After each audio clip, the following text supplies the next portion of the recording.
Good evening, everyone. This is Dolores Cannon with the Metaphysical Hour, and we're live tonight. This is June the 6th in the year 2014. And we were just saying how where we are, it's just not been nothing but rain. Like the whole skies have opened up and just poured, and we have been having rain every single day. And where the producer of the show lives, it's over 100. And no rain. No rain at all, so he would like to trade with us. So the whole United States has got different. We have a guest tonight. It's Sherry O'Brien. Sherry, where are you located? I'm in Indiana, but I just came back from that 100-degree weather from Arizona, and it was still 100 and 110 when I left. Oh, yeah, Arizona is always known for that. Phoenix, yep. Around in that area. So it's a difference, you know. Oh, well, but here, by next month, we'll all be complaining. I guess we'll be in summer. Okay. Well, our guest is Sherry O'Brien, and she is one of our authors, our new authors, and we've just published her book called Peaks and Valleys.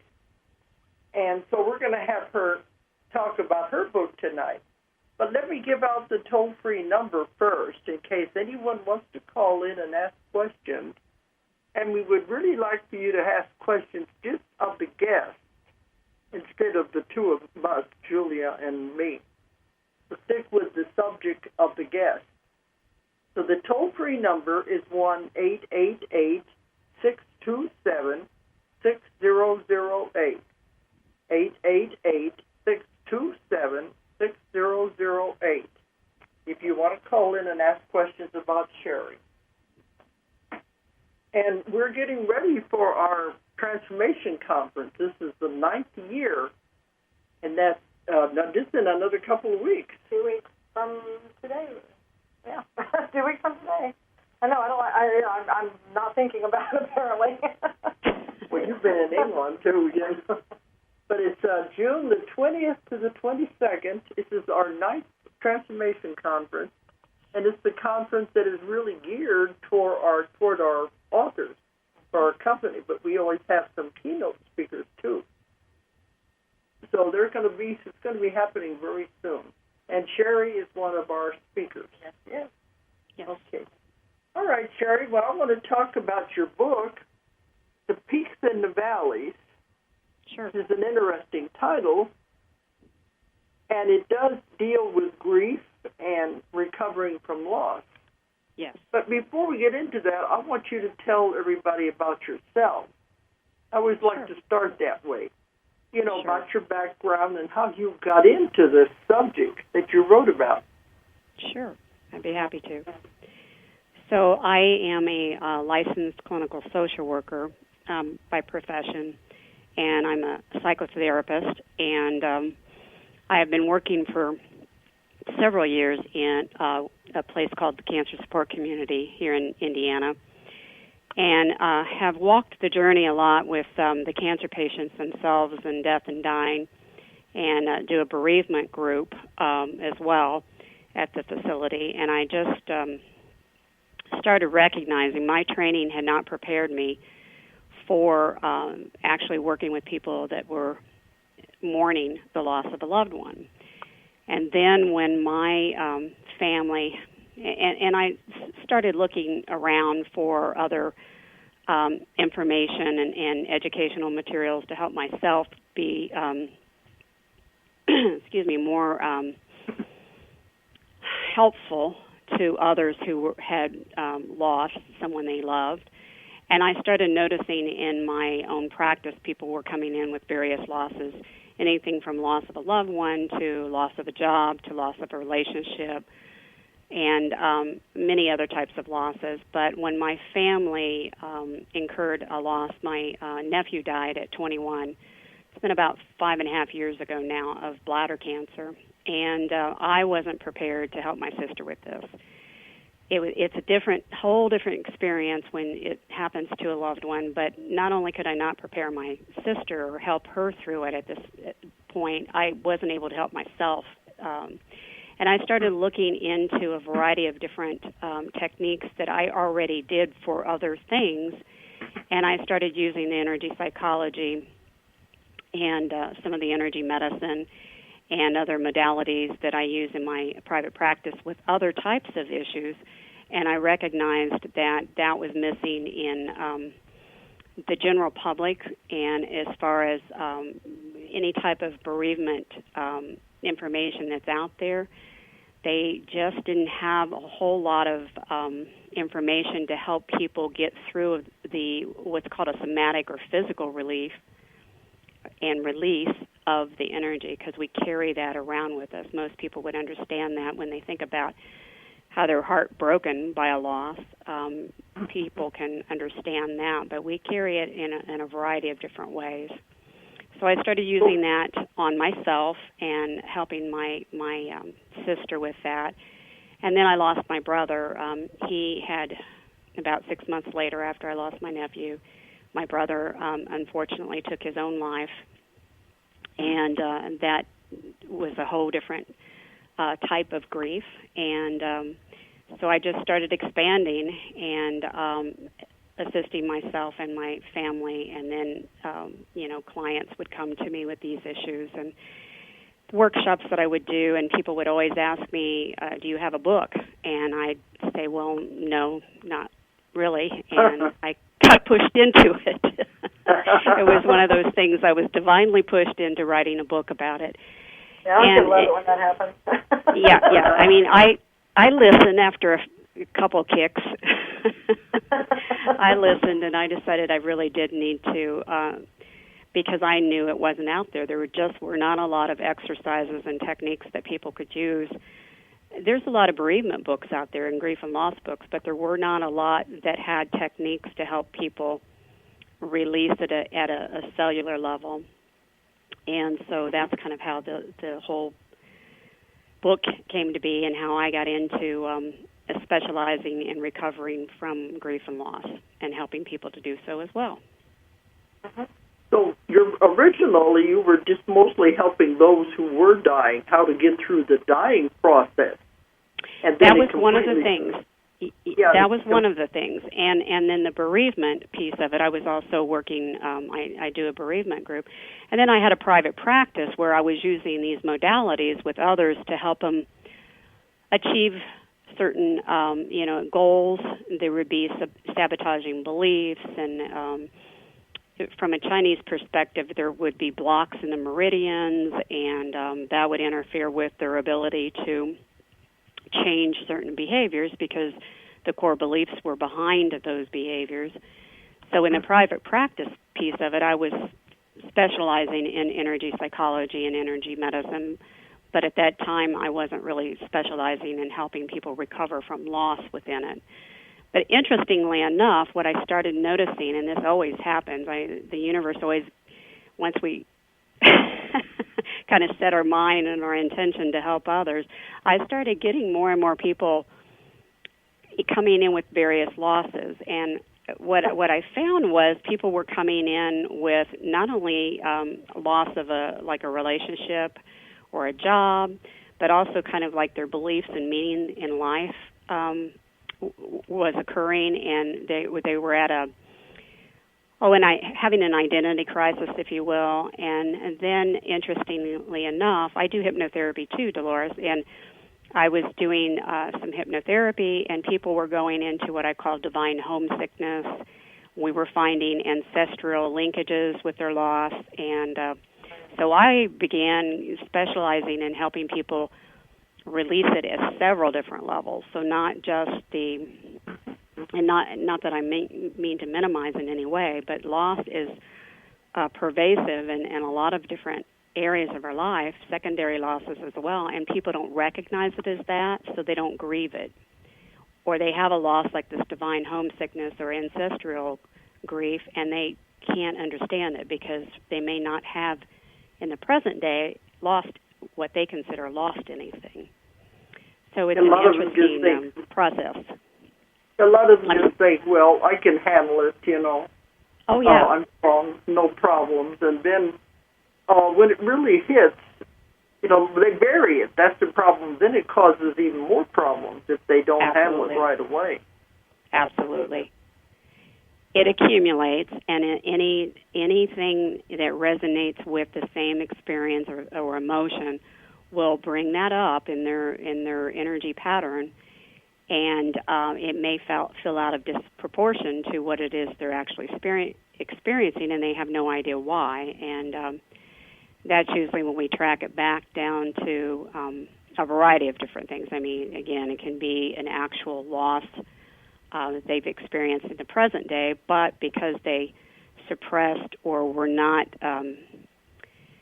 ancestral-wise, and what I mean by that is there's a couple of different levels of that. I mean, they can come in with past life issues that they were not able to release the grief from, or they can literally, there's a genetic component where now research is even showing there's something called epigenetics. It's wonderful. Bruce Lipton talks about it in his books, excuse me, the Power of Belief, I think is what his title is. But anyway, it's literally they will come in, the male sperm can bring in this genetic patterning of loss or trauma or something that was unresolved from an ancestor. And so it's been very interesting working with that and some of the techniques that I do, and watching, you can just sometimes see it immediately, the transition in the energy and the person's facial expressions will change, and their body posturing will change once we release it at a cellular level. That's really different, because I just know, like, my background, and I know what the teaching is out there. I don't know how much, this really is groundbreaking to get it to this level. Like you said, to have the release, because we were just taught, the nursing, and I wouldn't have gone into it as much as you would have.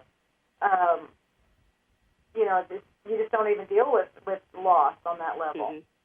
Yeah. Even the fact that you're, calling. And all we were taught to do was just grief over death. And I like that you've even pulled it out, and it's like, because you have loss from so many other things. I mean, your job, your loved ones, a broken heart, a dream. It could go to so many, a lifestyle you thought you were going to have, and your life changed, and so you grieve. All these things that we don't. And I noticed with the cancer patients that I were working with too, and it was another kind of aha moment, if you will. People would come in with, especially, I remember this one guy in particular, he had been diagnosed with breast cancer. So that in and of itself was an identity issue for him. Here he was, this big male, and he's identified,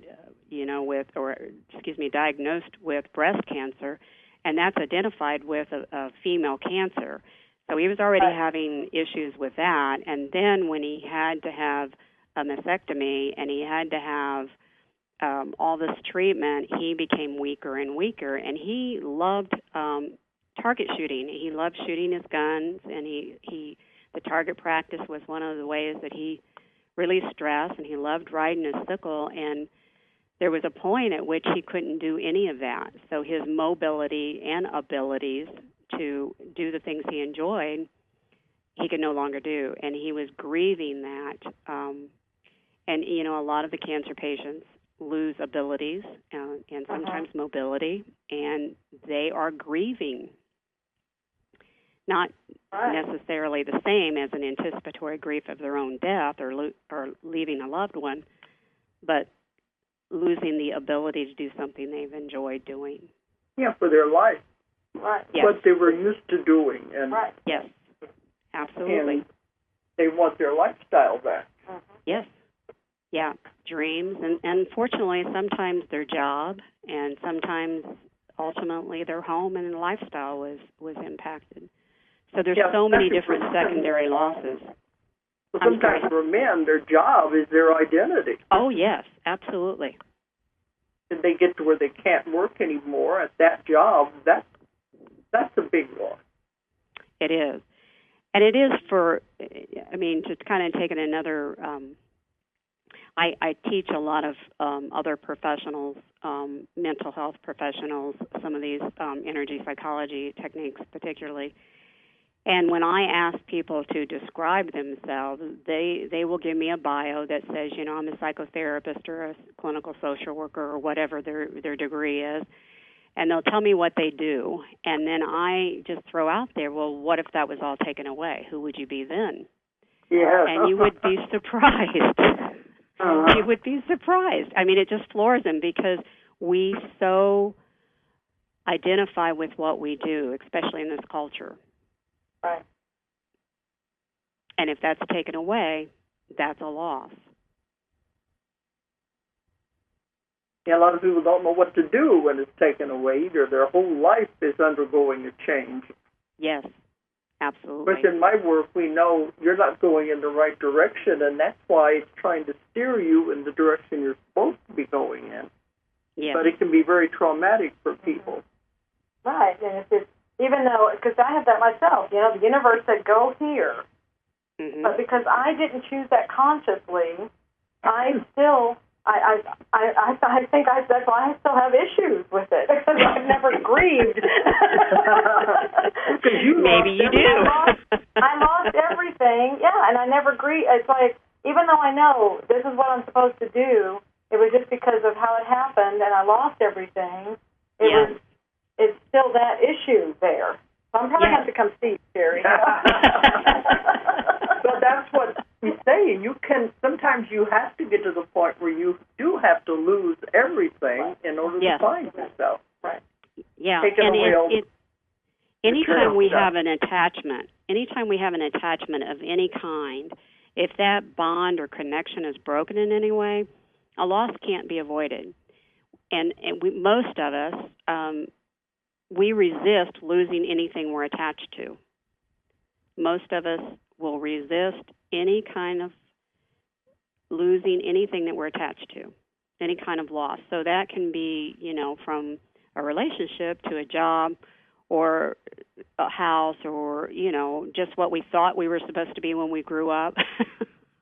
Yeah. I know I've had three different... I've said I've had 3 different lives. I know I have. I didn't plan on going in. That's what I say. I feel like I've lived many different lifetimes in this one lifetime. In this one, I understand that. Absolutely. Changed so many different ways. Mm-hmm. Yes, yeah. And when we can see it and we define it as a loss, then we know what to do with it. Because when we're just stuffing it and saying, oh, well, this is what I'm supposed to do, it doesn't resolve the block to that resistance. It doesn't release the block to that resistance. Now, not everybody. I don't want to say this is not an all or nothing issue. Some people can move through it and get through it in a variety of different ways. But most of us will just stuff it, and it'll go into our, whether it's the meridians or the chakras or the biofield or aura of the body. There's going to be a block there. You end up, with my work, you end up making yourself sick if you're not dealing with whatever it is. Yes. They just say, well, nothing bothers me. I don't have any problem. But the body reacts and they get sick. Yes, yeah, absolutely. The body will tell you. The body will say, and, that's one of the reasons why I got into this work was doing a lot of the traditional psychotherapy. I didn't realize at the time, this was many years ago, that I was empathic and I was taking on others' energy. Oh, yeah. And it became such a burden. I mean, that's how that CD came to be, one of my meditations, Release and Transform Burden. I was carrying the burden of the world and everybody I was seeing. I didn't even know it. Mm-hmm. I did. That's what I did. In my classes, we bring that up a lot because we do have a lot of different healers that have studied the different modalities take the class. And if they're an empath, they're taking on all their clients' aches, pains, and problems. Yeah. And that's not good because they carry that around with them and make themselves sick. Yeah, well, I kind of learned that the hard way. So it kind of in angst one night, I just said, look, if I'm supposed to be doing this, you're going to have to show me a better, easier, softer way, because I can't do this anymore. And I was just kind of taken into an altered state. I'd already learned the hypnotherapy, but I was kind of taken into, I was taken into an altered state, and that script for the meditation that's in the book came through me, and it was a way of releasing everything that I'd been carrying, that I had stored in the heart chakra, and all of the chakras, all the biofield, all of that I just stored, kept compartmentalizing. I love that word, compartmentalizing. Sooner or later we run out of compartments. And I just got through with a client this last week who was losing her eyesight. And, when we do the sessions, we find out what's causing all this. Mm-hmm. And it was because she was trying to take on all the cares of the world. She just didn't want to see what was happening around her, in the world. And, you can't do that. You can't fix the world. You got to just fix your own world you live in. No, and it's so easy to, as a lot of healers, and I tend to work with a lot of healers and doing the workshops for other mental health providers, I see that, and there's an underlying belief that somehow, and I think this comes from some religious beliefs too, that it's, you've heard it's better to give than receive. Well, somebody's got to be able to receive it. So it's supposed to be reciprocal, but somehow or another that got misquoted or misinterpreted or something. So there's that better to give than receive.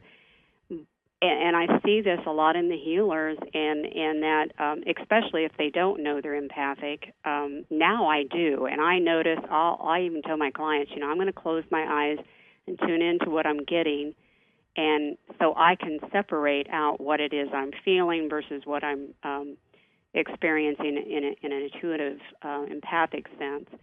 But I will teach people how to do that, and loss is one of those things that, especially in I know you said, Julia, being that nurse, setting with people, and I used to work in hospice, and I would sit with the dying, and if we take that energy on, it can be very disruptive, and we do literally run out of compartments. It feels like heavy baggage that we're carrying around, and that's one of the other reasons why I got into this work was there wasn't a whole heck of a lot out there to teach me how to. Even in my hypnotherapy and subtle energy training, there was a point at which we've got I'm sure you do too, both of you, got a lot of tools, but not all tools work in all circumstances. Right. So I needed some more tools. Mm-hmm. Yeah. But that's what I had to learn in my work is just when the client leaves, just to forget everything we've talked about and just forget everything we've discussed and release it. Mm-hmm. Release it, otherwise you'll take it with you. So now I don't even remember what we've discussed at the session, and that's the way it should be. Leave it there. Yes, absolutely. And we think about our ancestors, the indigenous folks, when they do any kind of a healing, they'll burn sage, they'll do a clearing, they'll do something to clean the space and not take it on and not leave the residual time. It doesn't mean that we don't care about the person. It just means that we've done our part and then we don't need it on ourselves. Absolutely. So that's why you release it then. Absolutely. And it actually means just the opposite, because if we become entangled by taking on their stuff, then we can't be that objective healer that we are meant to be, because their energy is now entangled, and we can't be that. We can't resonate at a higher vibration. We can't be in that space that they need us to be in, because we're all entangled, with their energy. Yeah, that makes sense. Because I run into that a lot. I try to give advice, just like you do, but then I don't want to get involved. I just say, well, have you ever thought of this idea or that idea? Because I can't tell you what to do. Yeah. But it's just advice. Mm-hmm. But then, you don't want to get involved in their life, because they're the one that created this problem. They have to get out of it, and all we're there is to help them. Yeah. Find their answers some way. Or they end up getting... Yeah, and sometimes it's those very challenges that, and I certainly can speak for myself, that we can choose to grow from, or they can define us. Right. And unfortunately, people, there's some secondary gains about staying stuck where they're at until they decide that they've had enough, or they've learned enough, or whatever the situation may be. Yeah, that's what we say. If there's a benefit of any kind there, they'll keep it. And so absolutely. I've seen that with people that come in with chronic illness. Oftentimes, there is a benefit, a secondary benefit from it.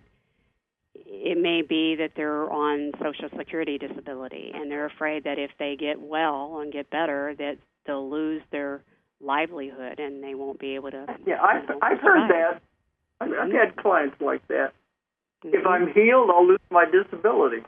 Mm-hmm. It's sad that, our culture doesn't support the healing and recovery part.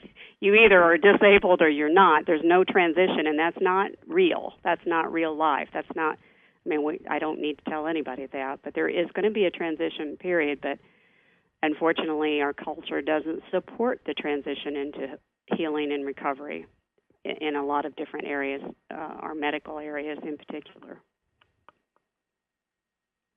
Yeah, I've had clients that if they are benefiting from the illness, they're very hard to treat.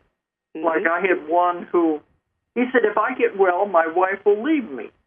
She's only staying with me just to take care of me. Yep. See, it wasn't true, but that was what he believed. Mm-hmm. You have to really work to try to change that kind of a mindset. But they're not going to get well as long as they're getting a benefit out of it. Yeah. And that is something that I would say that falls under anticipatory loss or anticipatory grief. And that is one of the most challenging types of grief to address because there is a fear of an outcome. And as we all know, it's hard enough to manage what's going on present time. But if we perceive that something, oh my goodness. If we perceive something out in the future, that there's no sense of control or ability to manage it. So anticipatory grief and loss is one of the more challenging, because for him, he anticipated his wife leaving him and his life completely changing. Mm-hmm. Wow. But you take it away, they don't have anything. Right. Yes. Yep. Well, that's their perception. Right. They think they don't. They think they don't. Yeah, that's the ones that are the hardest ones to treat. I found. Absolutely. Yeah. So we're on the same page. We're just doing the same work, just going different directions. Oh, sure. Different tools. And I've done hypnotherapy for years, and I started doing energy psychology just to augment when people would go into a traumatic space, oftentimes it could re-traumatize them. And avoiding and managing that shock, most people don't want to go through that again, which I can understand why. So when I started doing energy psychology along with the hypnotherapy, I found that it helped dissipate that, and people felt more, what can I say? There was less what I would call an abreaction or reaction to whatever material they needed to see. They could see it in a less threatening way when I incorporated the energy psychology. And grief is one of those, we all try to avoid it. Again, it's, we're going to try to resist anything that we experience as a loss of attachment of something that we care about. But that's life. Oh, absolutely. We've all had things, bad things happen to us. Absolutely.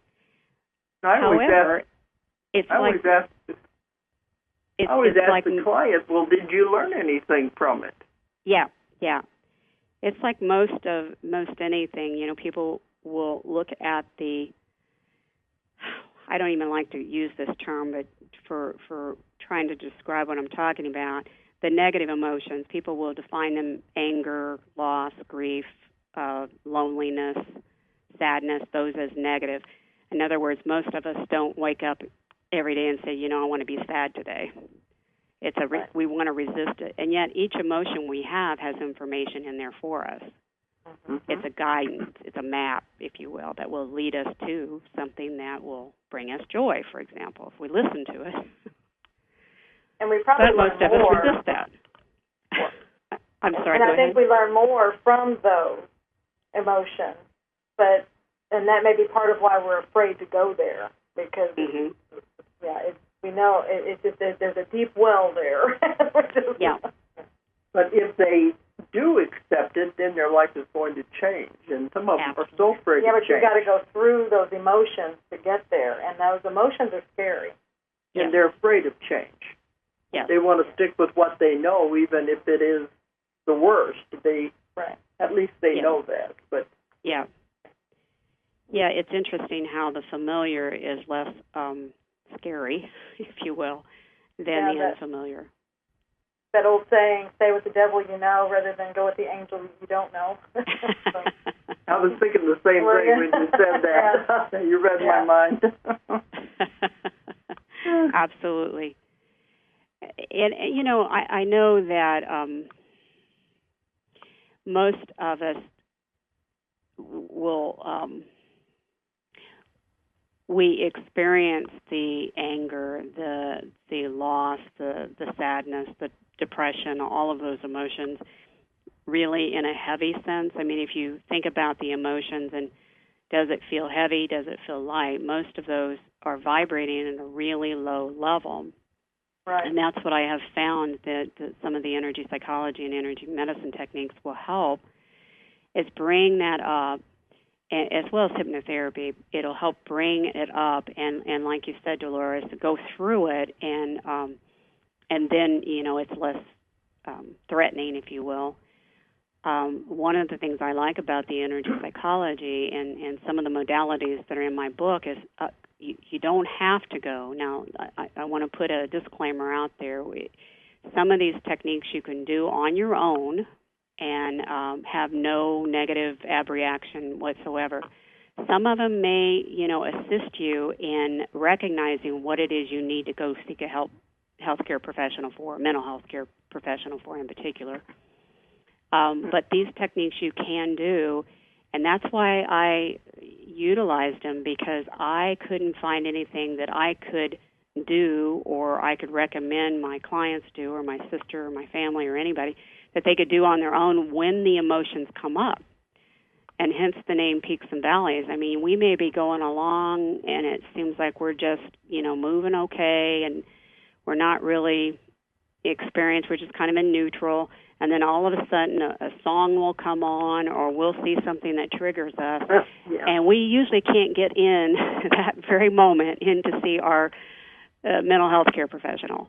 So we have to have some tools to, or I think it's recommended to have some tools that we can use right then when that emotion comes up. That's the best case scenario. It's not always, but it's a possible solution to some of the things that come up when we go through those peaks and valleys of the experience of particularly loss. Most people will say, I seen something that reminded me.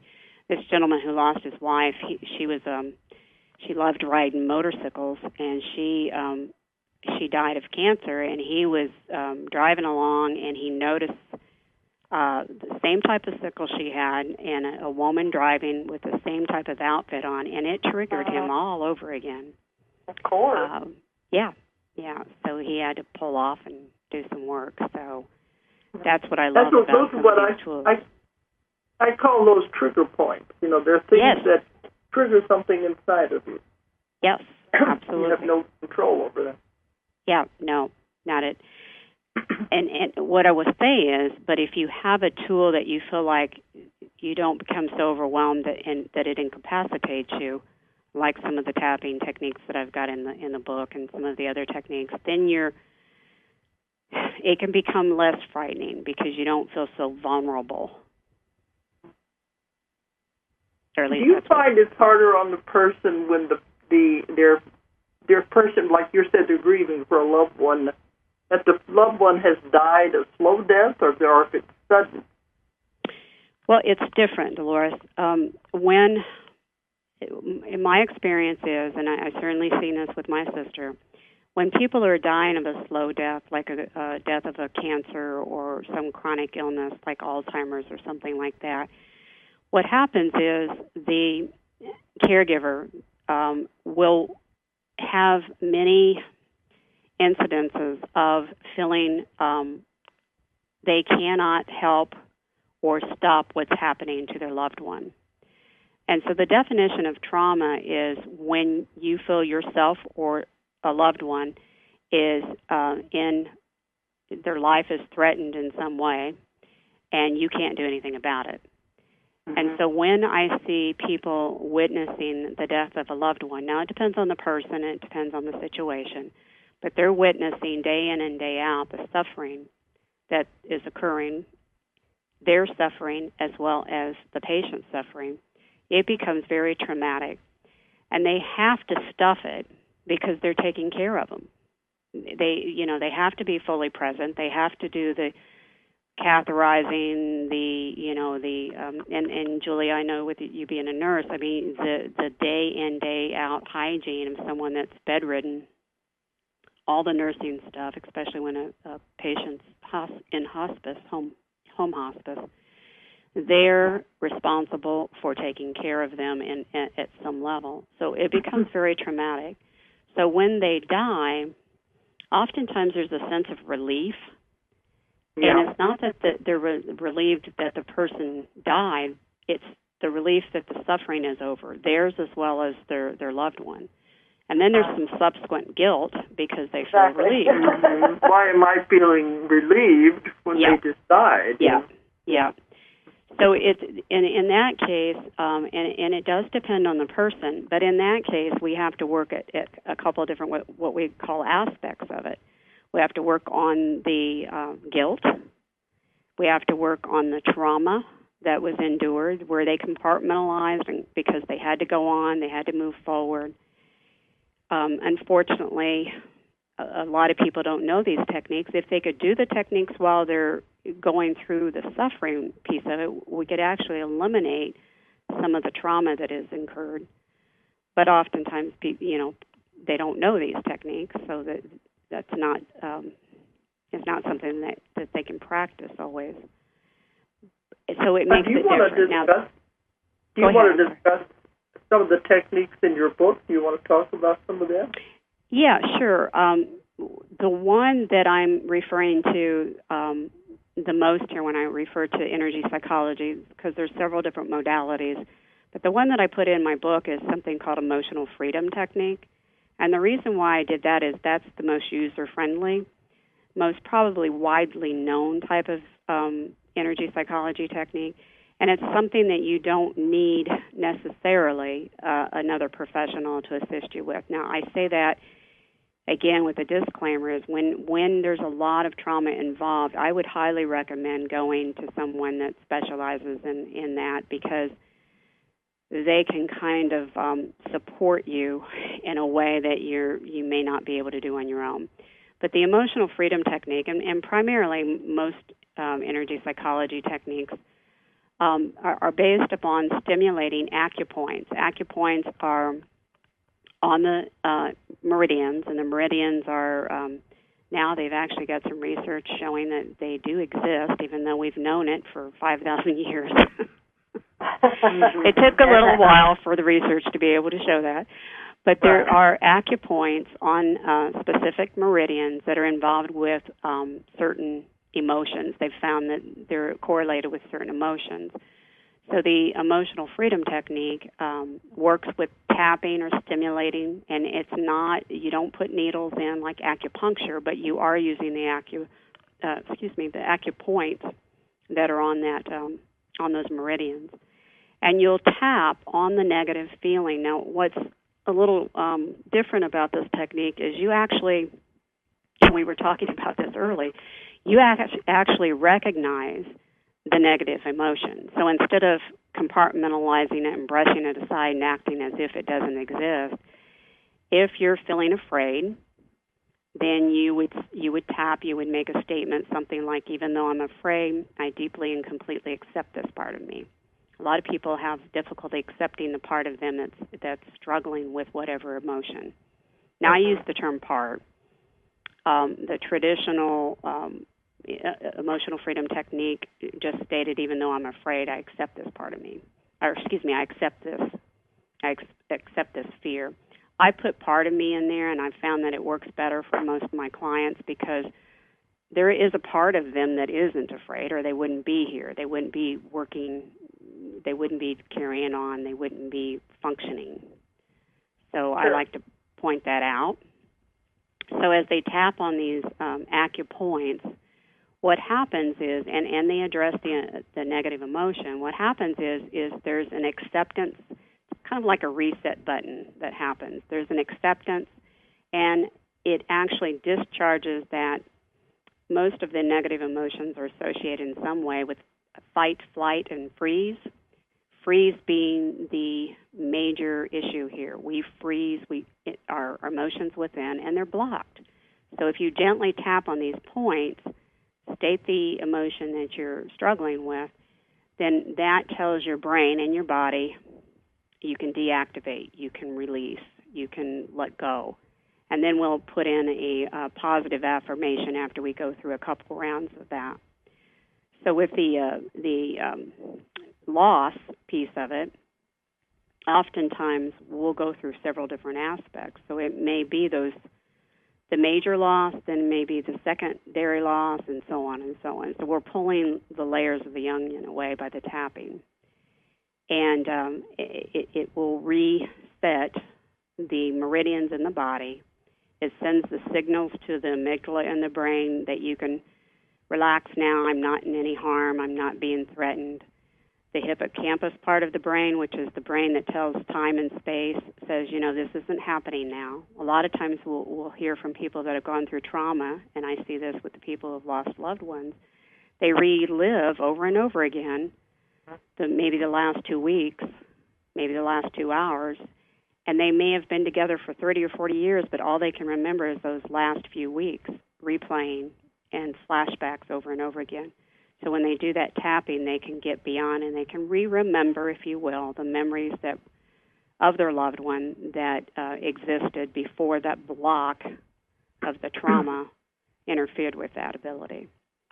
So it's some pretty It may take them a while to start remembering the other things that happened earlier in the life, That's yeah. Yeah. Yeah. It's just a way of clearing a pathway, if you will, that allows for reprocessing in a healthier way. Because we all know when we're under stress or sometimes when we're angry, we say things we don't mean. Our perception of reality is skewed in some way. And we can go back in, just like hypnotherapy, and have a corrective experience of it. So I don't know if that makes sense.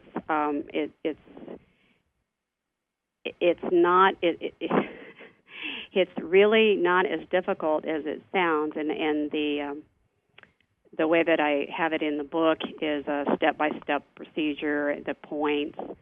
I have some scripts in there that people can use, utilizing from anything from divine homesickness to the loss of a loved one to the loss of a job.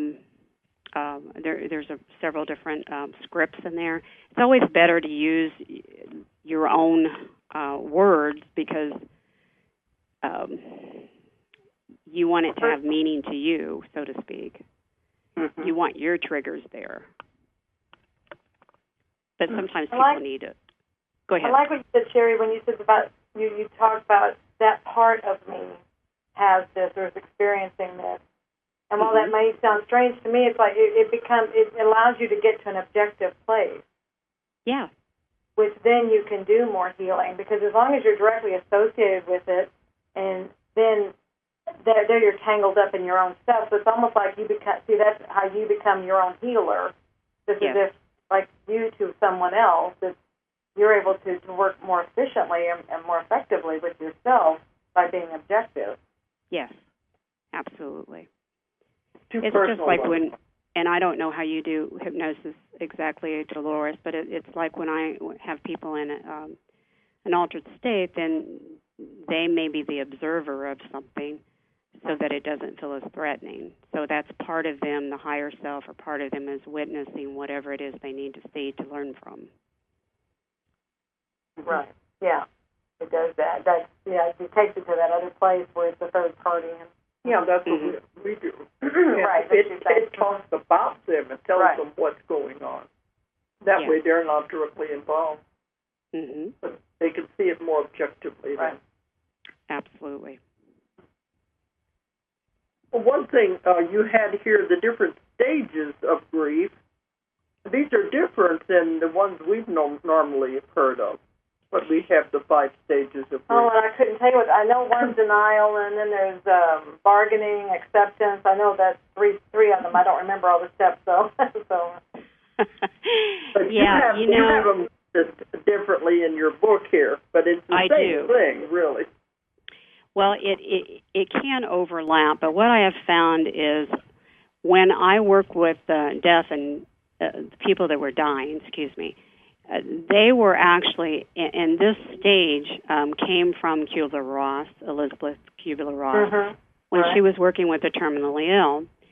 And she noticed people were in the stage 1, denial, and then they would, stage 2, anger, and then the 3 would be bargaining, can I live until I see my daughter get married or my son graduate or something like that.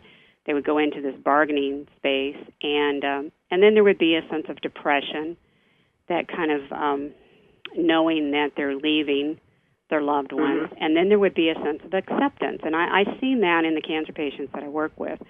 They, in fact, I could see, now not all of them, but most of them would go through these stages. If they were, of course, if they were in the support group, they were open to recovering and healing anyway. And what I mean by that is healing doesn't necessarily mean healing from their cancer, but healing from the emotional components and stress and trauma that is endured with people that are dying. So they would go through these stages.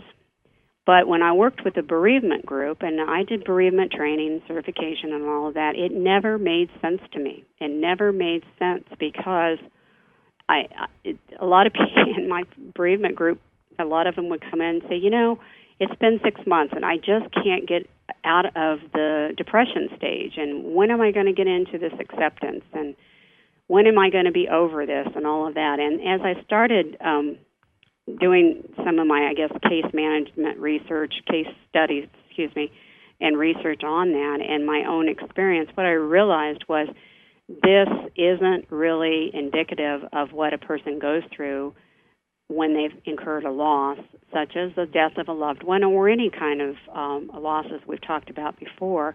And I found and modified this grief cycle, and that made sense to me because that felt like it was applicable to every type of loss. So there's always a shock, and I look at this as a cycle, not a stage, but shock is the first phase of this cycle. So we all get into this. There's a sense of disbelief. Oftentimes people will report feeling numb. There's just a real sense of shock, kind of walking on automatic place when you're in this first phase of shock. And then the second phase is protest. And this is where you'll get that anger, the why me, why them, why now, and so forth. You'll find that. And people are trying to find meaning out of what it is they've lost. They're trying to find some sense of, they feel out of control, and they're trying to find some sense of control back or power back in whatever loss that was endured. And then they'll go into what's called a disorganization phase, and that's when you're looking at every coping skill that you may come into question. Your roles are questioned. You may not if you've lost a loved one, for example, if you've lost a wife, then does that mean you're no longer a husband? And you still feel like a husband because, you haven't had that re-identification happen. And if you've lost a job, you're not going into that. If you had a 9-to-5 job, your routines disintegrated. And all those things happen within this disorganization phase. And then there's this, what's called the reorganization phase. And that's when you're really starting to move forward in this cycle, and you're noticing that you're developing new habits and routines, and maybe even a sense of self again, apart from that, which you've lost, and you're in that recovery phase. And really the recovery phase, which is the last phase, but I've put it in the middle because anytime you're moving through any of those phases, whether it's the shock or the protest or the disorganization or reorganization phase, movement implies recovery.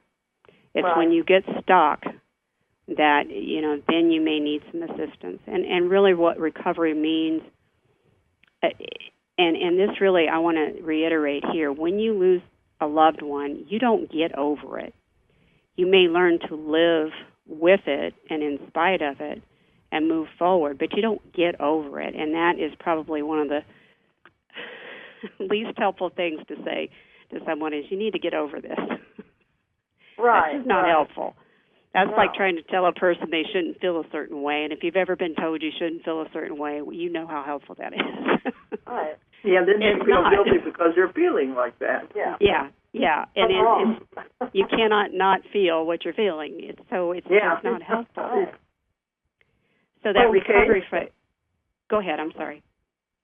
But Sherry's book is called Peaks and Valleys, and it has all these exercises are in the book, and it's a good way to for people to read and go through these things. Well, and I think it's important for people to know it's not just for losing loved ones, like we said at the beginning of the show. I mean, all of us have lost that we're grieving over, and we probably don't even realize it. Yeah. So that it's all part of life that we have to go through. You can't just skate through life. It doesn't happen that way. You don't learn anything. Yes. But Sherry, tell people how they can get a hold of you if they want to contact you. My website is mindbodyspirit-inner, INNER, Grations, and that's GRATIONS.com. That's a long one. I know. I didn't think about it. I didn't think it through when I created my business name. I wanted to incorporate it that it was Mind, Body, Spirit, Integrations, integrating inner and instead of inter. I know. So when I did that, and I've had that name out there so long, I thought, oh God, I've got to say this is my website. Or you know what? You could just Google me, and it'll pop up. Right. And that's Sherry is SHERRY, and then it's O''BRIA. But if they want to get a hold of you, they can email you at that one. Yes, that website has a contact. You can fill out information in order for me to contact you, I believe on the Ozark Mountain website we have a link over to your website as well. Yes, yes, you do. Yeah, and I'm also listed in Psychology Today. So if you can't get those two links, and you go to Psychology Today and put my name in, you'll get a link. Excuse me? Okay, and the book is out now. Yes. And you should be able to get it at the stores or order it anyway. Order it from us, Amazon. I think it's probably just starting to hit the stores. Yeah. Because it just came off the press. Mm-hmm. But our website is ozarkmt.com, and we have all the books listed there. And I want to remind everyone that the Transformation Conference is coming up in 2 weeks, and it's here in Arkansas, in Springdale at the Holiday Inn Convention Center, our 9th one. And we're going to have some really good speakers. Yeah, Sherry's going to be one of the speakers, and If you want to come and meet her personally, come on down. Yeah, and I'll be doing a post-workshop, too, so That's right. We'll really get into the experience of these exercises. So you're going to do a workshop then? And that'll be on the Monday. Is that right, Monday? Yeah, After Monday, and we'll be doing the exercises. Fantastic. Okay, well, good. Well, then we're going to see you in just a few weeks, and I hope those that are listening will want to come because it's going to be a good conference. We're bringing Robert Babal from Spain, one of the ancient aliens. Okay, then we're going to have to sign off now. Thank you so much, Sherry, for being with us. Thank you. And thanks, everyone, for listening in tonight. If you enjoyed the show, check out more of our other videos and be sure to subscribe and click the like button. Thank you for listening to the Metaphysical Hour with Dolores Cannon.